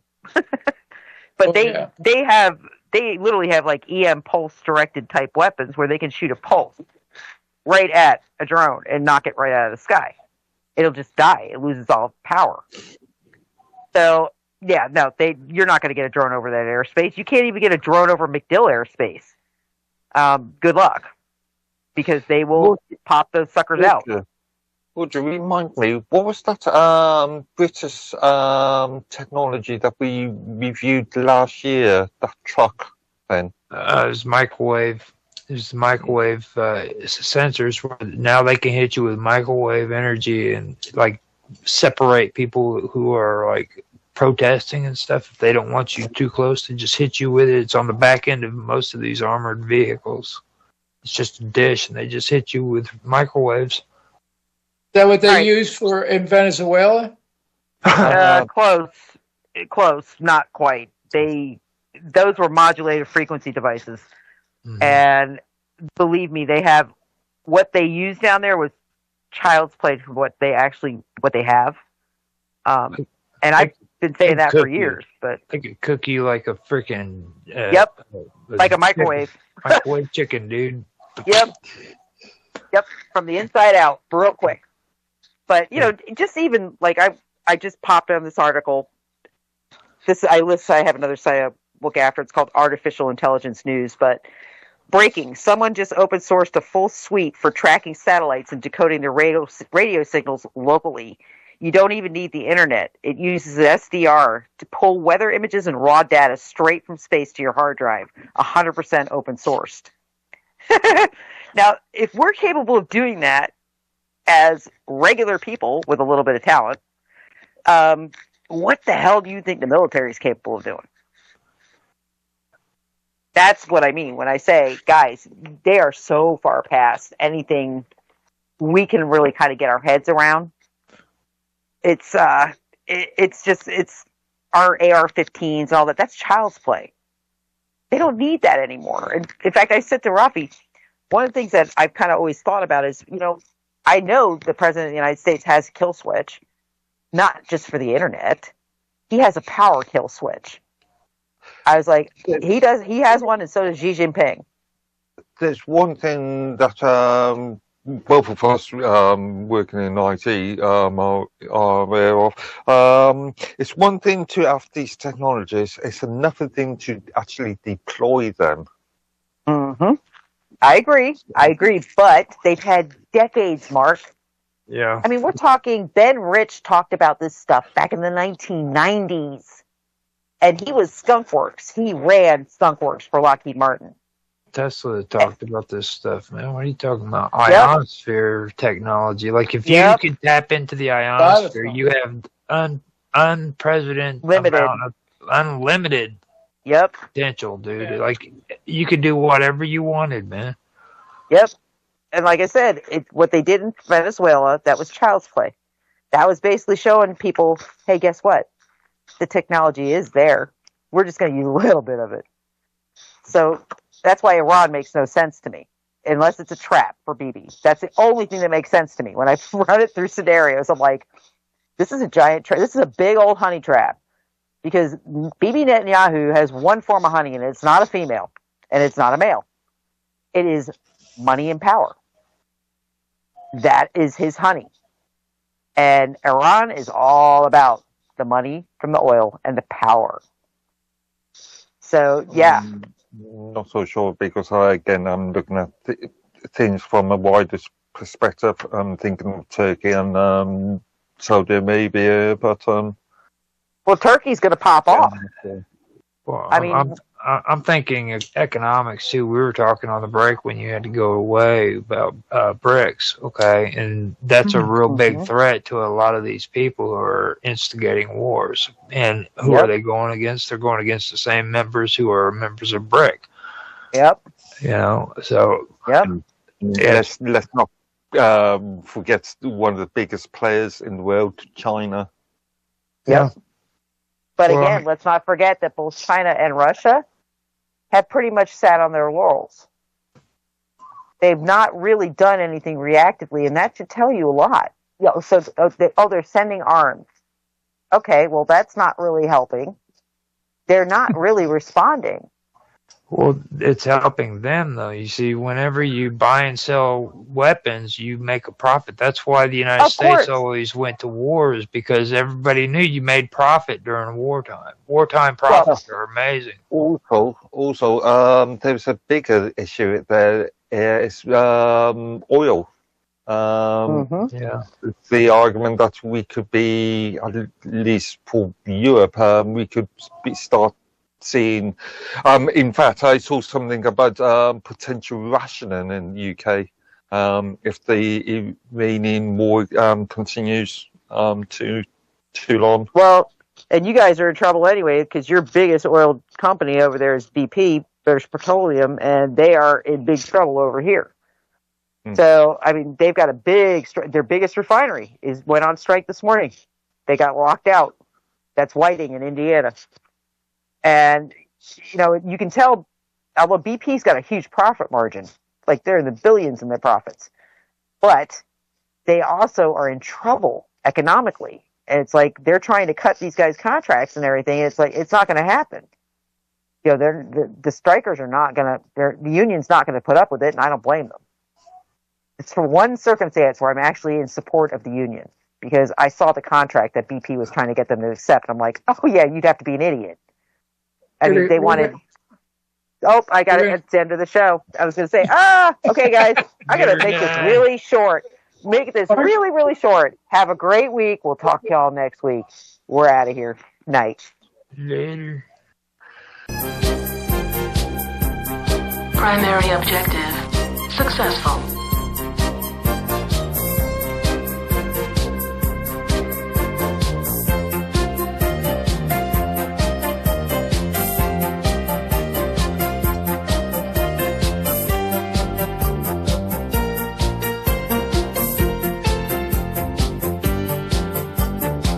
Shutdown sequence initiated.